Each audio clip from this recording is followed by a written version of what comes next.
Welcome to 40,000 Daily Show. Улаанбаатар хотод соёлыг түгээх зорилготой нэвтрүүлгийн маань 26 дахь дугаар ийхүү эхэлж байна. За өнгөрч 7 хоногт болсон сэдвүүдээр ярилцах бэлэн болсон байна. За маш их сэдв болж өнгөрлөө. Эхний сэдвийг бодцгоо. Төслүүдийн анхны хэлцвэр явуулсан талаарх хүний хөгжлийн бодлогын байнгын орооны санал дүгнэлтийг улсын их хурлын гишүүн Жаданбагийн баясгалан танилцуулнаа. Энэ төгслийн бэрхшээлтэй иргэн ордог нь замаа жоох өргөн болгоё. Хурал тамгын газар.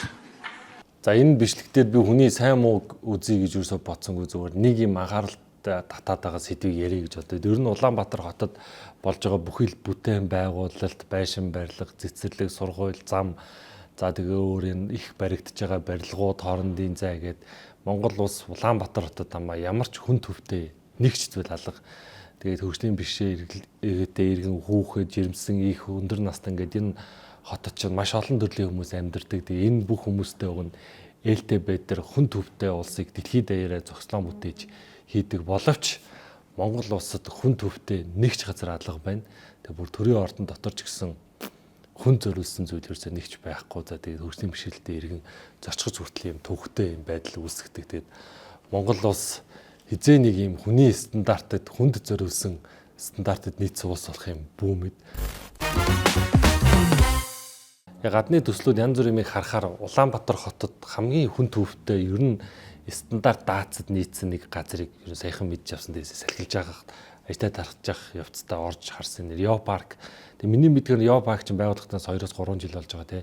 Тэр нөгөө хүүхдийн тоглоомын савлуур бэхэлгээд яг хэвэндээ эвдрээгүй байлаа. Тэгээд Яо парк шиг энэ нийтэд зориулсан энэ бүтээн байгуулалтуудыг хийж яага болтгон бол гэдэг бүр бодол төрсөн. Тэгээд манайх ч нэг савлуур хүүхдэд юу гэхээр нэг жилийн дараа нураа унцдаг. Яо парк бол тгийг байлээ. Тэгээд сүүлд монголчууд өөрсдөө мэдээд урт цагааны уртлын талбайг зассан. Тэгээд ямар ч юм босныг та бүхэн мэдж байгаа. Тэгээд энэ юм хийдэг дарга нар за тэгээд энд нэг зураг гаргаж байгаа хүмүүс ингэ жоохон сэтгэлтэй аливаа бүх зүйлийг бүх хүмүүс зорчиж болох гээд хүн төвтэй хийхийг бодооч жоохон ажилтаа. Одоо бүгд нөрөө нэгийг бодох цаг болсон шүү. За учрал даргын чөлөөлийн аянаас болж нөгөө алдарт түүснүүд маань эргэл гараад ирсэн. Чиний гоо шилүү болсон байлаа. Гэсэн чинь нараа. Йоо юм ядуугатай юм. Энэ зам явдаг замчтай гоё болсон байсан чинь ингээд битүү юм харсан болов юм би битүү. Ядуугатай.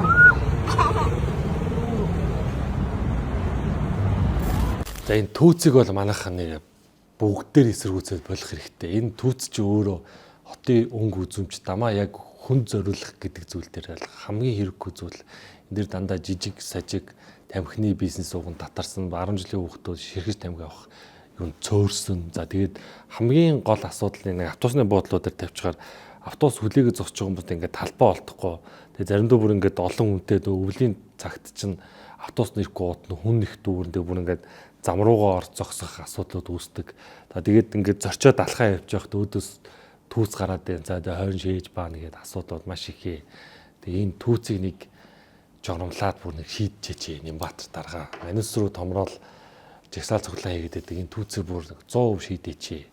Тэгээд иргэдэд бас хандаж хэлмээр байна. Энэ түүцээр бас үйлчлүүлэхэ болоо. Энэ түүц бол Улаанбаатар асуудал хотын хамгийн том муухай харагдуулж бас нэг хэсгүүдийн нэг шүү. Түүцийг болий. 40,000 Daily Show үргэлжлэж байна. Улаанбаатар хотод хотын соёлыг түгэх зорилготой нэвтрүүлэг маань үргэлжилж байна.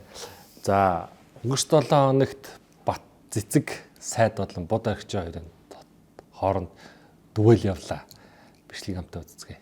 Англи хэлээр сайн ярьдаг, камер руу гоё хардаг, гоё үстэй, гоё дээлтэй дэлхийн хамгийн хөөрхөн сайд Монгол ардын намд дахин төрөхгүй цорын ганц эмэгтэй лидер, хэний ч халдашгүй том ард талтай, төрийн их хатан, хэнж зүрхэлж үг хэлж чадахгүй ариун гэгэм Мария Бат Цэцэг сайд. Таны төрөөс хувийн компаниуд руугаа гаргасан тэрбум төгрөгийн ловрыг дэлгэсэн мөхөс сэтгүүлчид биднийг уучлаа. Сэтгүүлчид шилэн дансан дээрх мөнгөн дүнтэй баримт, үндэсний аудитын газрын дүгнэлтийг л дэлгэсэн. Харин та энэ хугацаанд ямар ч няцаасан баримт нотлогоо гаргаж ирсэнгүй.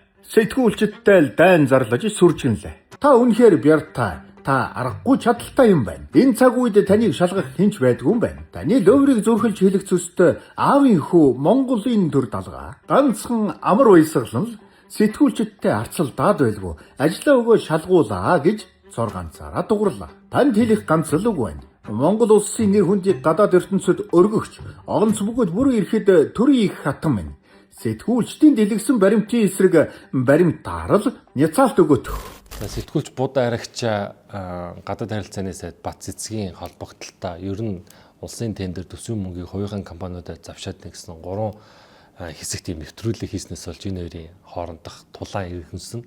За тэгээд Будаа Арагчаагийн өөрийнхөө өгсөн тайлбараар бол өөрийнх нь талаар мэдээлэл хийсний дараа өөрийнхөө холбогдлолтой бичлэгийг хайж олж байгаа онгоцсон дотор хөлөө гаргаас огтойгоо бичлэгийг цацсан. Тэгээд хоёр талаас нэг нэгийнхээ асуудлыг дэлгээ тавьсан. За Будаа Арагчаа бол хуваараа сэтгүүлж эргэж байгаа хүн энэ бол нийгмийн өвгөн болон бусдын өмнөөс бол хариуцлага хүлээгэх. Харин гадаад харилцааны сайд Бат цэцэг бол бүх зүйлээ тайлхнах ёстой, тайлбарлах ёстой төрийн албанд ажиллаж байгаа хүн. За тэгэхээр Будаа Арагчаа бол хувь хүнийхээ талаас бол үр хүлээхгүй институт. Тэгэхээр Бат цэцэгтэй холбогдлоо асуудлыг ярилцсан бөөнөрөө за сүүлийн 5 бараг 6 жил шахуу бас сайдын албан тушаал ерөөсөө буугаагүй байгаа цөөхөн хэдэн сайдуудын нэг.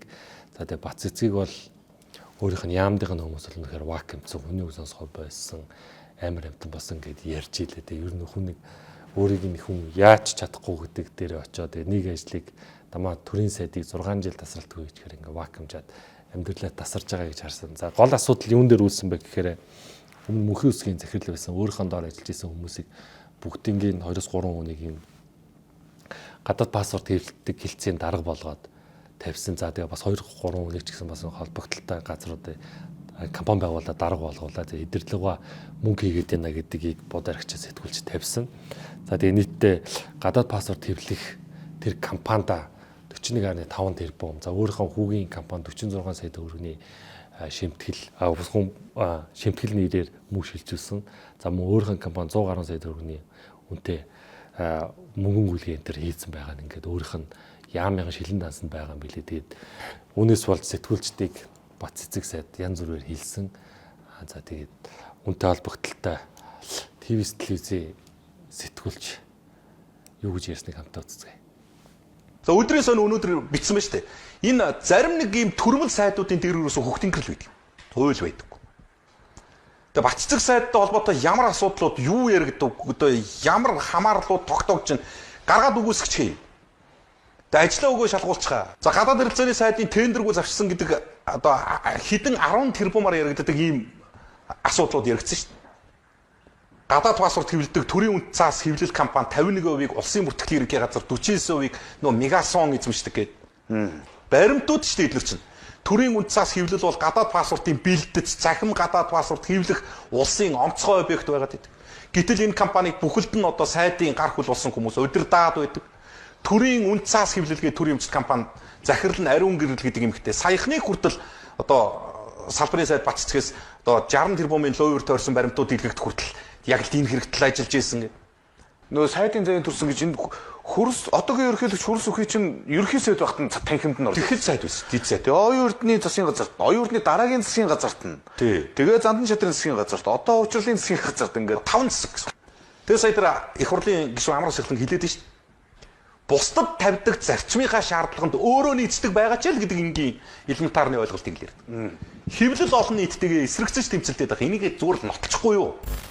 Хэвлэхний хүрээнд за Бат цэцэг сайд хоёрын хооронд ингээд маргаан үүсэж эхэлсэн. За тэгээ хэвлийнхэн бол энэгээр одоо шилэн дансанд байгаа энэхүү гүйлгэнүүдэд тайлбарлаач, ажлаа өгөө шалгуул гэж бас хэлж байгаа. За мөн хуучин Монгол Ардын намын дарга гинсэг Амар Баясгалан хүртэл би бас өмнө албан тушаалаа өгөөд шалгуулсан Бат цэцэг сайдыг бас албан тушаалаа өгөөд шалгуулаач гэдэг үг тавьж байгаа юм билээ. Тэгээд угаасаа элтэд энэ бүх зүйл нь тодорхой байгаа юм чинь ажлаа өгөөд шалгуулаарай Бат цэцэг сайд. Би бас одоо улсын хурлын зарим гишүүдийн зарим одоо эгчнэрийн надад зөвлөснийг бол би хүлээж авсан шүү дээ. Миний дүү ажлаа өгөө шалгуулаа гэдээ одоо манай Бат цэцэг сайд бас хэлж ирсэн. Би ч гэсэн одоо бас зөрүүлээд одоо бүгдээ ажлаа өгөө шалгуулж их ёстой шүү дээ. Албан тушаалтай зурвалтад хэвлэл мэдээлэл сэтгүүлчтэйгээ муудалцаад ингээд явуулах шаардлага байхгүй. Үнэхээр одоо үнэн бодит мэдээ материал байж байгаа бол тэр тайлбараа өгөх хэрэгтэй. Няцааж чадчихвэл тэрийг хэвлэл мэдээлэлээр дамжуулж олон нийтэд мэдээлэх хэрэгтэй. Чадахгүй бол тэгээд одоо бас хариуцлага хүлээгээл явдаг байх учиртай гэж ингэж боддог. За аливаа улс орны хувьд дундаж давхар хамгийн чухал байдаг. За үүнтэй холбогдлолтой улсын хурлын чуулганаар улсын хурлын гишүүн Бачимгийн ирсэн яриаг онцлоо. Орж ирж аарахад ах шаардлага байхгүй. 8 сая төгрөг, 15 сая төгрөг. Танд бол яг бага мөнгө бах л да. За Абубакр Саад та их хурлын танхимд их хурлын гишүүнийг доромжлохгүй шүү. Танд бага мөнгө бах энэ гэж та ярихгүй шүү.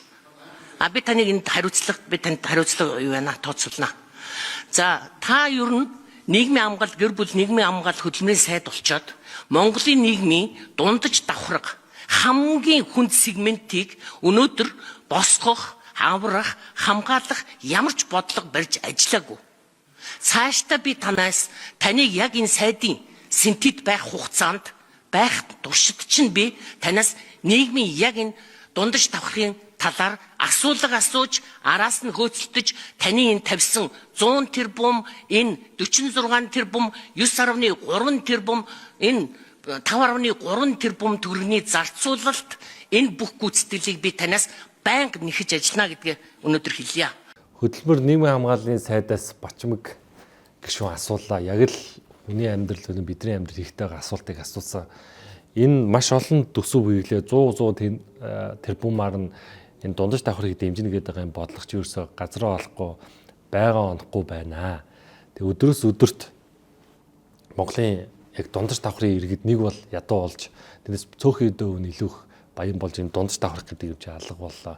Энэ макро эдийн засаг дэлхийн улс орнуудын төвшөнд хамгийн их анхаарах үзэх ёстой сегмент бол энэ дундаж давхрынхаа бизнес эрхлэлт эдний орлогыг илүү бодиттой үр дүнгээр өсгөх байдаг зайд үүнтэй холбогдвол нийгмийн хамгааллын энэ яам ажилтдаг тэгээд яам энэ олон мөнгө өрчөөд үр дүнгээ олохгүй байна гэдэгтэй харилцаа нэгж ярина гэсэн. За би өвдөө бол үнэхээр Бачимг гишүүнтэй дэмжиж байгаа.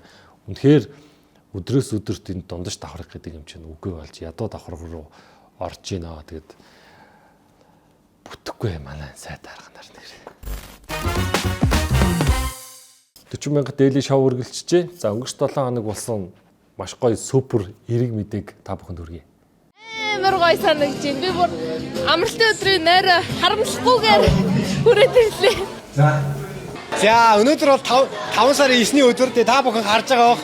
Залуучууд маань гэр гэрээсээ одоо аяг тавгаадаг порлоо эрзэн төмөр за эрзэн бэлийг авч ирээд яг одоо төвлөгөөнд оролцож байна. Өнөөдрийн байдлаар 500 гаруй залуучууд бүртгүүлээд 350 гаруй залуучууд гэр бүлдээ зарцуулах цагаа өөртөө зарцуулах цагаа нойроо хумсгаад өнөөгөө цуглаад яг одоо энэ багшийн дээр нөхөн гасаад цэвэрлж байна.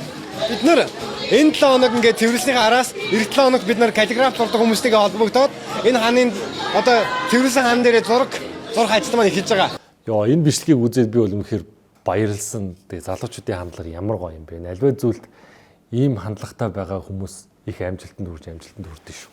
Хараад байгаа. Тэр хүний ер нь хандлага альва асуудал гаргаж байгаа энэ өөрийнх нь зан характер хандлага их юмд өөрчлөг. Тэг ингээд 300-аас 500 залуу сайн дураар гэрээсээ савн бок зүлгүүр авчирж ягаад багшийн дэдээ энэ баг хэдэн жил тагтарсан байсан энэ хэр буртгийг цэвэрлэж тэг үндэсний хий бичгээ буюу нийтэд нь дандаа Монгол бичгээрээ бичсэн юм гоё орчин бүрдүүлээгээр ажиллаж байгаа юм байлээ. Тэгээд эдгээр залуучуудаа үнэхээр их талархаж байна. Яалчгүй та бүхэн Улаанбаатар хотын соёлт иргэн ирээдүйн залуучууд шүү. Тэгээд нэвтрүүлгийнхаа зүгээс, хувь хүнийхээ зүгээс дүүнэртээ маш их баярлалаа. Супер байлаа шүү та нар. Үнэхээр бас өнгөрч 7 хоногийн Улаанбаатар хотын супер иргэд залуучууд байлаа та бүхэн. 40 мянга дээлийн шоу үргэлжлэж байна. За та бүхний оюунд багахан ч гэсэн хувь нэмэр оруулахтай 2 минутын ном давчлал дэлхийн бестселлер номнуудын талаар давчилж хүргээд ийхүү 3 дахь номоо ярьж өгч байна. За энэ удаад би The 48 Laws of Power буюу эрх мэдлийн 48 хууль нэртэй маш гоё номыг дэлгэрүүлж ярих гэж байна.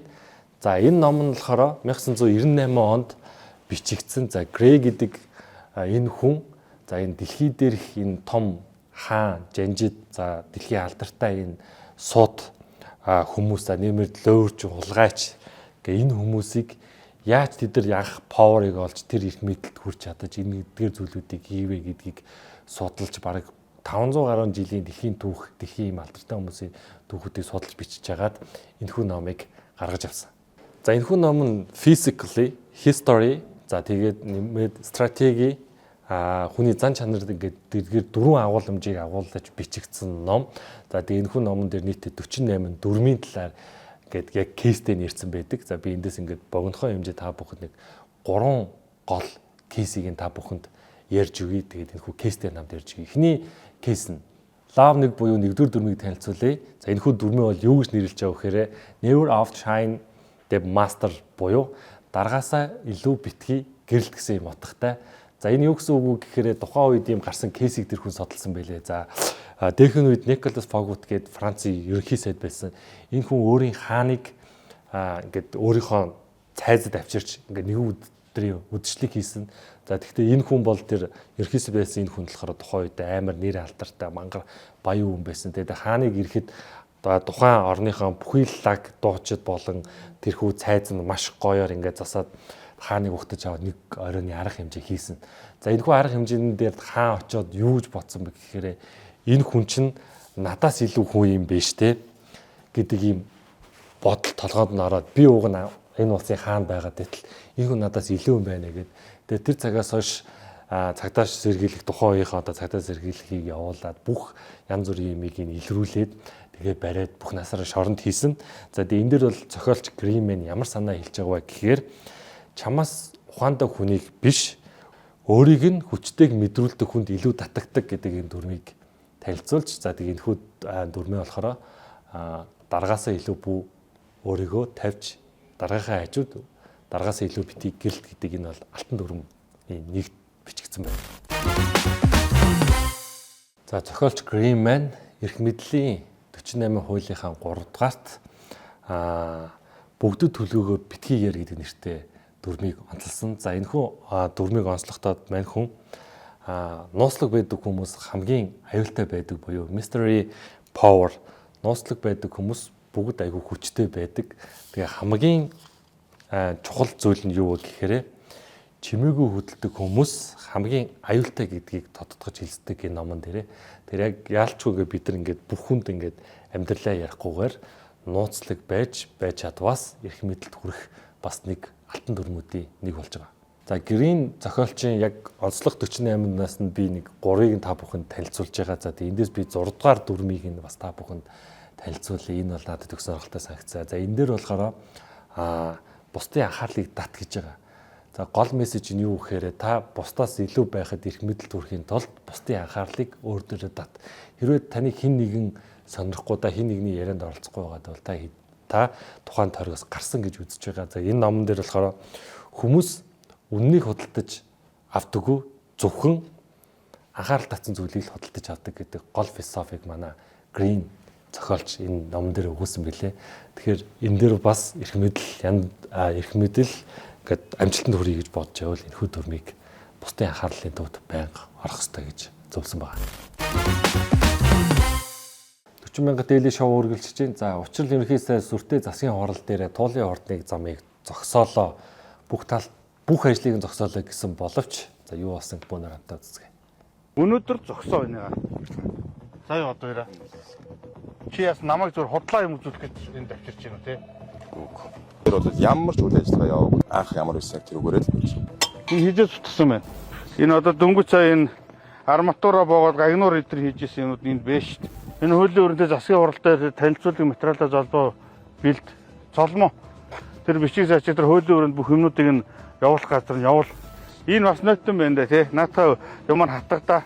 За учрал ерөнхий сайд засаг дээр туулын ордны замын ажлыг зогсоосон боловч ажлын талбар дээр ажил явсаар байгаа юм байна. Тэгээ засгийн газрын хэрэглэх газрынхан очиж шалгалт хийгээд хотын энэ орлогч дарга нар нь байлцаад хүмүүс нь бүр техник машинаа явуулаад ажилчсан байгаад дөнгөж саяхан энэ хүү бетоныг зуураад тавьсан байна гэдэг. Туулын ордны зам чинь манайхан зогсоогүй байлаа шүү явж гин. Тэгээд ерөнхийдөө бол энэ нийслэл чинь Монгол улсад 2 дахь том улс болсон. Тэгээд бүр 2 дахь том ерөнхий сайд дотор бараг дахиад ерөнхийлөгчтэй Баатар дарга гэдэг. Уг нь бол энэ хамгийн төрийн эрхтэйх байгуулагч улсын их хурал засгийн газар энийх үгийг сонсгоо бэлдсэн бүрэн ирэхэд дархан заадтай болсон байна. Юм байна. Тэгээ манайхан анзаарч байгаа бол ер нь юм ботоож байгаа утгаа алж ин да энэ нийслэл тэгээд бүү мэдээ туулын уртаа замч ажиллаад байгаа юм шүү дээ. За дараагийн мэдээ жижиг дунд бизнес эрхлэгч за махны үн өснөд холбогдвол ямар шүү байдалтай байгаа хамтаа үзье. Хоолны үнэ нэмж чаддгүй, түрээсийн үн өндөртэй. Ер нь үд хаалгаан барихад айгүй ерөөсөө амархан байна. Одоо бараг тийм дээрээ тулж байгаа нь өрнөөс өрний хооронд одоо махан зээлж аваад махныхаа мөнхийг гаргаж өгч чадахгүй явж байна. Улсууд одоо өдөрт манайх нэг 100 туушур идэгээс л одоо нэг 40 хуушурн дээр 2500 төгрөгөөр хүн хоол авч хуушур авч идэж чадгаа байсан биш хэрэг. Юу порцоо хоол өдр бол ярилтгүй болсон минийхүү. Тэгээ бид хэд үнэ нэмж чаддаггүй. Улам хуушур авч идэж чадахгүй улсууд чинь хоолны тийм порцоо хоол бүр авч идэж чадахгүй. Одоо тэгээд ингээд хаачгаж чадахгүй. Ер нь хаалгаан барихад чихтийг амархан байна. Бид нар 11,000-тай авдаг байхад бол бас учиртай байсан. Улсуудад ч бас нэг өдрийнхөө хоол моолыг орж ирээд идчихдэг гэдэр байсан. Одоо бол үгүй тийм юм ерөөсөн байхгүй. За махны үн бол гадуур 32-оос 35 мянга болсон. За үүнтэй холбогдуулан жижиг цайны газрууд хоолныхоо үнийг нэмж чадахгүй бүтэн порцоор хоол авч чадхаа байсан. 2500 төгрөгөөр уушуур авч идэг хүмүүс эрс зөрсөн гэдэг.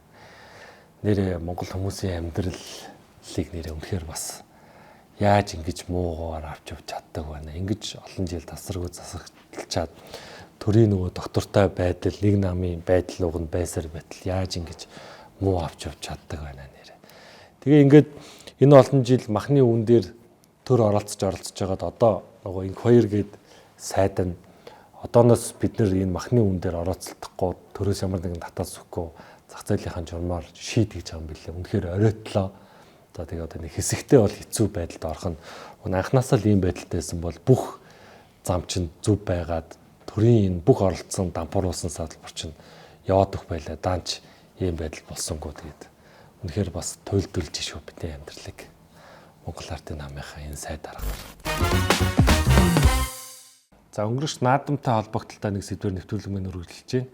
За өнгөрсөн жилийн түрүү үзүүр магна 2 бүхий үзүүлсэн бүхт нь ясан допинг илэрсэн. За тэгээд маш олон шатны шүүх болоод дэлхийн гадаад улс руу шинжилгээг нөгөөд допинг илэрсэн байна гэд байхад Монголын арбитрийн шүүх допинг илрүүлээгүй гэдэг ийм заалт гаргалаа. Бичлэг хамтаа үзье. Намайг дэмжиж надад үргэлж урмыг үг хайрлаж ирсэн Монгол бүхтэй хайртай ард түмэндээ маш их баярлалаа гэж хэлмээр байна. Тэгэхэд миний хувьд бол одоо яг толгондоо дагуулгаар яг хэлэх үг олдохгүй байна. Тэгээд одоо маш их баярлалаа гэж хэлмээр байна. За мэдээж бол барилдсан бүхнээс илэрэг гэвэл барилдсан бүх нь өөртөө баяртай байх нь аргагүй байх. Тэгээ монголчууд бол сайхан сэтгэлтэй доор нөгөө комментүүд болохоор өөрхийн амьтыг бүтэн жил одоо ингээд барилдаг их нь хаслаа бла бла гэдэг юм байгаа. Асуудлуудаас хөндөж байгаа. За үүнтэй холбогдлолтой улсын хурлын гишүүн одоо самбаа бас нэг яриа өгөөд амжсан байна. Бичлэг хамтаа үзье. Өгөөний шээсний шинжилгээ аваад тэгэл нэг 14 хоногийн л асуудал юм байгаа юм л. Тэгэл хариу нь гарах гэж 2-3 сар болно. Тэр тунд юу ч болоод байгаа юм тэл. Тэгээд хариу нь гарсны дараа шүүхт нь ингэж явсараад нэг наадмын өмнө дандаа нэг юм асуудал болдог. Энийх нь үр дүнд өнөөдөр хүртэл тээж ирсэн Монголын өвөө уламжлалын тусгаар тогтнол, бүр эрхт байдал, бие даасан үндэстэн улс гэдгийг тодруулан үзүүлж яадаг энэ үнэт зүйлүүд нь сэвтэд байгаа юм л та. Тэгэхээр манай Монголын энэ наадам зохион байгуулж байгаа этгээдүүд тэгээд энэ одоо үндэсний бүхний холбоо, энэ үндэсний бүхтэй холбоотойгоо байгууллагууд яг нэг тойрч сууж байгаа бидний үнэт зүйл юу юм бэ? Энэ яг юун дээр унаж босоод байна вэ гэдэг нэг нөгөө ярмаар. Энэ наадмыг шээсний шинжилгээ тойрсон хэрүүлчин харин Монгол үндэсний бүхийг устгах гэдэг. Нэр нүр шороотон утгаж байна. Юм учраас та нар ингээд тэгэл үзэлцэлтэй гэдэг юм байр суурьтай байдаг. Энд заримд нь таалагддаг юм дөө. За үнэн мөнгийн одоо хууль шүүхийн байгууллага шүүх хэлбэртэй арбитрийн шүүхэн шийдсэн юм ч гэдэг тийм юм билүү. Гэхдээ нэг сонирхолтой зүйл нь олон улсад хэрэгэлсэн байна гэчихэд хахад Монголын арбитрийн шүүх хэрэглээгүйгээ гаргацдаг нэг сонирхолтой. Ер нь манай энэ шүүх засаглал би өгнө шүүх засаглалаа байн хүндэтгдэг нэвтрүүлэг болгон дээр магтах хүсдэг гэдэг 3 удаа цагаатгчаад байгаа хүнийг дахиад аваачаад өөр юм гаргаж ирээ шүүх гэдэг юм асуудлууд байгаа. Тэгээ сүүлийн үеж байгаа ихтгэл алдраад байгаа. Энэ допингийн асуудлыг бол лодож самбуу гишүүнтэй бол би байр суурьныг байгаа. Өдрөөс өдөр дангаах ухаан хийм хөгжиж байна. За үүнтэй адилхан Монгол улсын энэ бол одоо энэ шинжилгээ ухаан тал дээр бол хөгжиж амжихгүй. Тэгээ сумаа бол бас спорт биш. Үндэсний одоо зан өв соёлыг илэрхийлсэн ийм спортын төрөл гэж хэлэхгүйгээр одоо өвөл уламжлалт хийсэн энэ бол одоо нэг селебрити үзүүлбэрүүд гэж өвөл уламжлалт авсан гэж бодож байгаа. Тэгэхээр сумад бол допинг шинжилгээ авдагтай адилхан үндэсний бүхэд бас авахгүй байвал яасан бэ ингэж хаана жил болгоно над баяр наадмаа хийж чадахгүй энэ допингт энэ допинггүй гэж яхаар гэж тийм яриа явж байгаа юм байлээ. Тэгээд мэрэгэн ардууд шийтгэв байл. Яг допинг хэрэглэчихээр энэ их гоё үндэсний өв тэгдэг бөхчүүд юм байна. Одоо нэг ген нь үлдэхгүй байхаа эрсдэлтэй гэдэг юм айлгаа нэг талтаа үнэн. Нөгөө талтаа бас хэрэглээд барилдаад байгаа хүмүүс нөгөөдөөс хамаагүй хүч гаргаад химийн бодистой хүмүүс хүч гаргаад нөгөө хэдээс нь ялахгүй байгаад байгаа юм үтэл үсэт байгаа. Тэнийг нэг нарийн нюансыг нь олж сайхан шийдвэрлээсэ. Тэгээд Монгол Монгол бүхийн дэмжээ Монгол бүхийн хэмар үе үед одоо Монгол улсын энэ сайхан тал нутагт үе их байх нь тодорхой. Тэгээд өв уламжлалаа хамгаалж үлдэхэд зөв шийдвэрийг эрхэм юм удирдахч одоо ухаантай хүмүүс нь гаргаад өгөөсэй. 40 мянгад дээлийн шоу байлаа. Эх 7 хоногт иргэд уулзъя.